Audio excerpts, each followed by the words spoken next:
Hello friends, कैसे हो सब लोग। तो दोस्तों, आज की जो सीटेट की क्लास है, आज की क्लास में हम आकलन और मूल्यांकन, असेसमेंट और एवेल्यूशन पर चर्चा करेंगे, इनके बारे में पढ़ेंगे।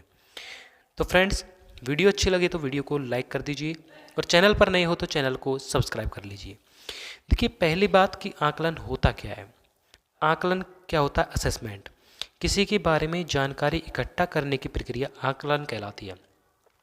अब मान लीजिए कोई छोटा बच्चा है, उसके बारे में हमें जानकारी इकट्ठा करनी है, तो कौन कौन सी जानकारी है वो है, यह टीचिंग लर्निंग प्रोसेस के दौरान निरंतर चलने वाली प्रक्रिया है। अब जानकारी कौन कौन सी इकट्ठा करेगी कि एक बच्चा है, उसकी इंटरेस्ट, रुचियाँ क्या क्या है, उसकी उपलब्धियाँ क्या है और उसने क्या क्या नॉलेज अचीवमेंट उपलब्धि की है, उसका व्यवहार कैसा है स्कूल में, टीचिंग लर्निंग की प्रोसेस कैसा है। तो ये सारी जानकारियाँ उसकी इकट्ठा की जाती हैं। और टीचिंग लर्निंग प्रोसेस मतलब कि जब बच्चा है वो जब सीखता है, पहली कक्षा से आकर ले LKG UKG से लेकर के जब तक बच्चा सीखता जाता है तब तक उसका असेसमेंट होता रहता है। मतलब कि एक टीचिंग लर्निंग मतलब कि शिक्षण अधिगम प्रक्रिया में जो है चलने वाली प्रक्रिया है। शिक्षण अधिगम प्रक्रिया जब तक होती रहती है तब तक हम उसके बच्चे का आकलन करते हैं। ठीक है। आकलन जो है अधिगम को इम्प्रूव करने का तरीका है। जब बच्चे का आकलन होता है, असेसमेंट होता है, तो बच्चे के सीखने की प्रक्रिया जो है उसको इम्प्रूव मतलब कि उसको हम और अधिक बेहतर करने का एक तरीका होता है। अब कैसे? मान लीजिए एक छोटा बच्चा है, उसका असेसमेंट किया और किसी चीज़ में उसकी कमी है, तो हम क्या करेंगे, उसको फिर इसका फोल्डिंग देंगे, सहारा देंगे, पाड़ ढांचा देंगे, जिससे कि बच्चा क्या करेगा, उस जो कमी है जिस क्षेत्र में, उससे जो है उभर पाएगा और उस क्षेत्र में वो उपलब्धि हासिल करेगा। ठीक है।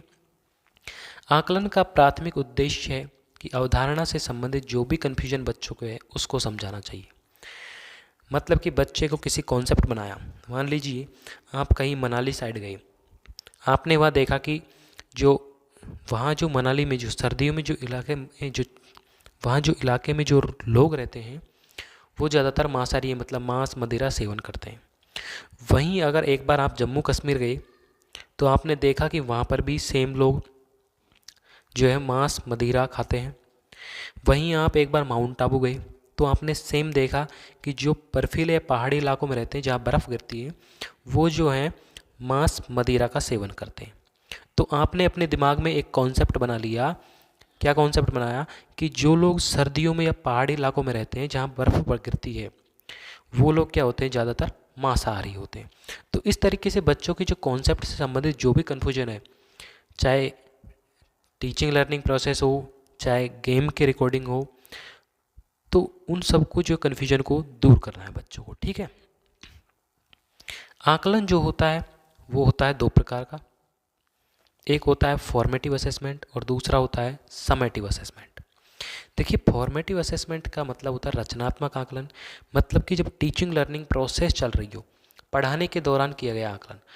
मतलब कि एक टीचर जो है बच्चे को पढ़ाता है, तो मान लीजिए आप जब किसी भी क्लास में एडमिशन लेते हो तो जुलाई से लेकर के आपका मार्च अप्रैल के तक आपका पूरा सत्र जो कंप्लीट होता है, तो जुलाई से लेकर के जो मार्च सत्र के बीच में, मार्च अप्रैल के बीच में जो टीचिंग लर्निंग प्रोसेस होता है, उसमें जो समय होता है, उस समय में जो बच्चे आकलन होता है उसको कहते हैं रचनात्मक आकलन। मान लीजिए जैसे कि टर्म टेस्ट होते हैं बीच में, हाफ ईयरली एग्ज़ाम जो होती है। ठीक है। इसी तरीके से और जो टीचर जो है क्लास में जो बच्चों को जो क्वेश्चंस पूछ लेते हैं, कुछ जिसको पता हो वो अपना हाथ खड़ा करे, तो कि किसको पता है वो नॉलेज पता लग जाती है। तो उससे क्या होता है, बच्चे का आकलन पता होता है। मतलब कि पढ़ाने के दौरान जब टीचर पढ़ाता है उस वक्त बच्चे से अगर कोई क्वेश्चन पूछा, अगर बच्चे को आता है या नहीं आता, तो उसका आकलन उस वक्त होता है जब पढ़ाता है टीचर तब। तो यह बच्चों के बारे में जानने का सबसे बेस्ट तरीका है। ठीक है। सीटेट के एग्ज़ाम में फॉर्मेटिव असेसमेंट और समेटिव असेसमेंट से हर साल एक क्वेश्चन आता है, देखने को मिलता है। ठीक है। दूसरा है योगात्मक आकलन, समेटिव असेसमेंट। ये हो गया half yearly exam, term test हो गया। ठीक है। योगात्मक आकलन है साल के अंत में किया जाने वाला आकलन, योगात्मक आकलन कहलाता है। साल के अंत में मतलब कि जैसे कि आपका जो सत्र है वो कंप्लीट हो गया, उसके बाद में जो आपकी ईयरली एग्ज़ाम लगती है वो किसके अंतर्गत आएगी? समेटिव असेसमेंट, कि आपका मूल्यांकन या आपका आकलन कैसा हुआ? योगात्मक, क्योंकि सत्र के अंत में एक बार किया गया है। ठीक है, अब जो इनका अलग अलग नाम भी होता है, जैसे कि समेटिव असेसमेंट है, इसको हिंदी में क्या कहते हैं? सीखने का आकलन। तो सीखने का आकलन मतलब असेसमेंट ऑफ लर्निंग भी कहते हैं इसको। फॉर्मेटिव असेसमेंट को नाम दिया गया है असेसमेंट ऑफ फॉर लर्निंग, सीखने के लिए आकलन। और एक तीसरा आकलन होता है self assessment, assessment as learning होता है, जिसे हिंदी में कहते हैं सीखने के रूप में आकलन। ये एक दूसरे के नाम ही हैं तीनों। हिंदी में इनका नाम ये है, समेटिव असेसमेंट का दूसरा नाम ये है, जैसे असेसमेंट ऑफ लर्निंग, ये तीनों ही एक दूसरे के नाम है। ठीक है, अब यहाँ पे समझिए सेल्फ असेसमेंट क्या होता है।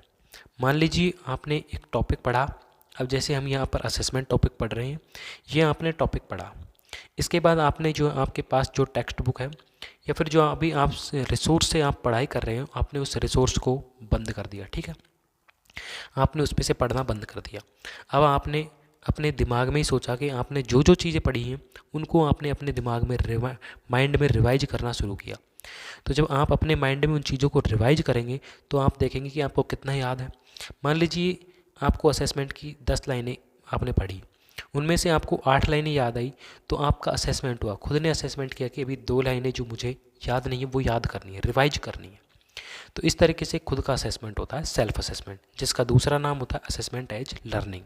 ठीक है, अब बढ़ते हैं इवैल्यूएशन की तरफ। मूल्यांकन क्या होता है? देखिए, मूल्यांकन होता है किसी विषय वस्तु, व्यक्ति आदि के गुण दोषों का विवेचन करके उसके संबंध में सही निर्णय करना मूल्यांकन होता है। कोई व्यक्ति है या वस्तु है, एक छोटा बच्चा है, उसका व्यवहार कैसा है विद्यालय में, या फिर जो है उसमें रुचियाँ क्या क्या हैं, उसके गुण क्या हैं, उसके दोष क्या हैं, तो इन सब के बारे में अगर हम निर्णय करके लिए तो वो होता है हमारा मूल्यांकन। और मूल्यांकन जो होता है वो मात्रात्मक और गुणात्मक दोनों होता है, क्वांटिटेटिव और क्वालिटेटिव दोनों होता है। ठीक है, अब बात करते हैं हम CCE, कंटिन्यूअस कॉम्प्रहेंसिव एवेल्यूएशन, सतत और व्यापक मूल्यांकन।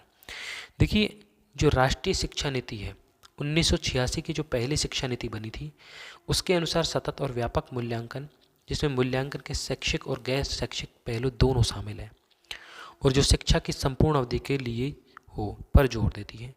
मतलब कि जैसे कि शैक्षिक क्या होते हैं, पढ़ाई से रिलेटेड, और गैर शैक्षिक क्या होते हैं, जैसे खेल कूद वाले। तो ये दोनों पहलू ही जो है सतत और व्यापक मूल्यांकन में शामिल होनी चाहिए। ठीक है, CC इसलिए जरूरी है ताकि जल्दी जल्दी होने वाली गलतियों की जगह कम अंतराल पर होने वाली गलतियों को सुधारना। अब मान लीजिए एक बच्चा है, अब वो लिखते वक्त क्या कर देता है, कुछ वर्ड को, जो सेम वर्ड है उनको रिपीट बहुत जल्दी करता है, लेकिन कुछ वर्ड को वो क्या करता है, बहुत टाइम के बाद रिपीट करता है। जैसे कि एक वर्ड लिखा उसने, ABC वर्ड है, ठीक है, दोबारा उसने वर्ड लिखा कोई वर्ड, तो उसने क्या लिख दिया, ABC, ठीक है, लेकिन अगली बार वो क्या कर रहा है कि यहाँ पर देखिए सेम वर्ड रिपीट हो, लेकिन उसने एक बार तो D यहाँ पे लिख दिया पहले, और एक बार DABC लिखा। अब देखिए ABC तो 3 बार रिपीट हो गया, लेकिन D एक बार यहाँ पर और एक बार यहाँ पर रिपीट हुआ। तो कम अंतराल पे गलती कौन सी हो रही है, ये मतलब कि कम गलती कौन सी है, ये वाली।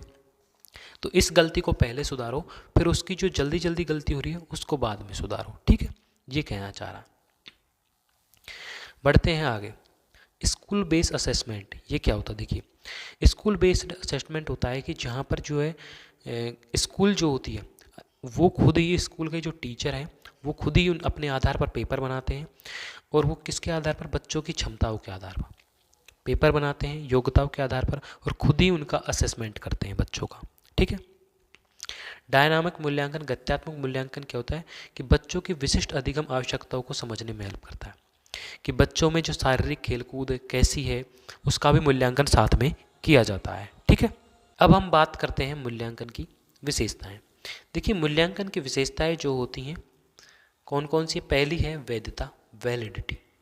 वैलिडिटी मतलब कि वैध, कोई चीज़ कितनी वैध है, जिसका मूल्यांकन हो सके, उसका परीक्षण कितना अच्छा है, वो चीज़ वैध मानी जाएगी। वैध मूल्यांकन वह होता है जो वास्तव में उस बात का परीक्षण करे जिसके बारे में वह जानना चाहता हो। अब मान लीजिए हम बच्चे के शैक्षिक उद्देश्य जानना चाहते हैं कि शैक्षिक मूल्यांकन करना चाहते हैं, सिर्फ और सिर्फ शैक्षिक, गैर शैक्षिक मूल्यांकन हम नहीं करना चाहते, तो सिर्फ और सिर्फ वो मूल्यांकन करें जिसमें उन्हीं बात का परीक्षण, मतलब कि सिर्फ शैक्षिक बातों का ही जो उसमें जिक्र होना चाहिए, उस चीज़ों का ही मूल्यांकन हो। ठीक है,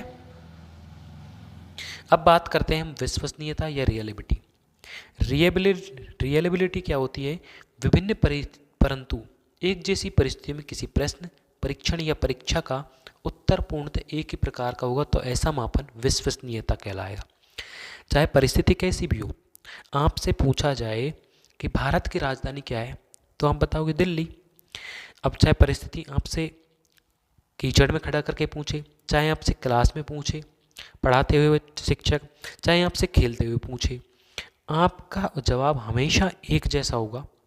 और उस जवाब के साथ साथ में आपका अगर परीक्षण भी सेम है, परीक्षा का उत्तर पूर्णतः एक ही प्रकार का होगा, तो मापन क्या कहलाएगा? विश्वसनीयता कहलाएगा। अब आपसे कक्षा में पूछा, खेलते हुए पूछा, और कहीं पे भी आपसे घूमते हुए पूछा, टहलते हुए, या फिर आप कोई अन्य काम कर रहा है छोटा बच्चा, उस वक्त उससे पूछा कि भारत की राजधानी क्या है। अगर उसने एक साथ अलग अलग स्थितियों में दिल्ली उत्तर दिया, तो उसका मापन विश्वसनीयता कहलाएगा और परीक्षण भी विश्वसनीयता है। लेकिन अगर उसका आंसर अलग अलग है, तो परीक्षण तो विश्वसनीय हो जाएगा, लेकिन उसका आंसर विश्वसनीयता नहीं होगा, तो ऐसा मूल्यांकन क्या नहीं होगा? फिर विश्वसनीय नहीं होगा। ठीक है, अगला है मूल्यांकन की विशेषता व्यवहारिकता, प्रैक्टिकलिटी। प्रैक्टिकलिटी मतलब कि मूल्यांकन की प्रक्रिया, लागत, समय और प्रयोग सरलता की दृष्टि से वास्तविक, व्यवहारिक और कुशल होनी चाहिए। मतलब जब भी मूल्यांकन करें तो जो प्रक्रिया होती है, जो समय लगता है, वो जो है सरलता से होनी चाहिए, वास्तविक होनी चाहिए, व्यवहारिक होनी चाहिए, आमने सामने। ये नहीं कि व्यवहारिकता का जिक्र तो है लेकिन उसमें बच्चा है ही नहीं, उसके अंदाजे पे अगर उसका मूल्यांकन किया गया तो अपने हिसाब से ही उस बच्चे का मूल्यांकन लिख दिया गया। बच्चे का खुद प्रैक्टिकल करना चाहिए। ठीक है, अगली विशेषता है वस्तुनिष्ठता। वस्तुनिष्ठता मतलब कि जिसमें मूल्यांकन में एक ही उत्तर हो और परीक्षक का प्रभाव न पड़ता हो। मतलब कि आपसे बार बार पूछा गया, अब आपसे पूछा जाए कि आप किस चीज़ की तैयारी कर रहे हैं, तो आप क्या कहेंगे? सीटेट की। ठीक है, अब आपका उत्तर एक ही है, आपसे अलग अलग कई टीचर आए, शिक्षक आकर पूछ रहे हैं आपसे कि आप किसकी तैयारी कर रहे हो, किसकी तैयारी कर रहे हो। अगर आपका उत्तर सेम है, सीटेट सीटेट सीटेट, तो वो मूल्यांकन क्या होगा? वस्तुनिष्ठ होगा। लेकिन आपका उत्तर अगर बदल गया तो आप पर क्या पड़ गया? परीक्षक का प्रभाव पड़ गया और वो मूल्यांकन वस्तुनिष्ठ नहीं होगा। ठीक है,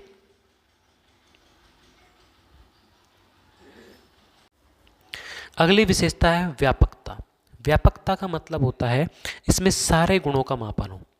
व्यापक, पहली बात तो व्यापक है, विस्तीर्ण, फैला हुआ, जिसमें सारे गुणों का मापन हो। गुण, दोष, शारीरिक जो मूल्यांकन हो, जो बौद्धिक मूल्यांकन हो, मानसिक मूल्यांकन हो, और इसके अलावा भावात्मक मूल्यांकन, मतलब कि भावात्मक विकास, उन सब का मूल्यांकन हो। कोई भी पक्ष नहीं छोड़ा जाए विकास का, तो उन सारे पक्षों का अगर मूल्यांकन होगा तो वो होगा व्यापकता। ठीक है, तो फ्रेंड्स यहाँ पर जो हमारा असेसमेंट और जो इवैल्यूएशन टॉपिक है वो कंप्लीट होता है। तो फ्रेंड्स वीडियो अच्छी लगी तो वीडियो को लाइक कर दीजिए, चैनल पर नए हो तो चैनल को सब्सक्राइब कर दीजिए।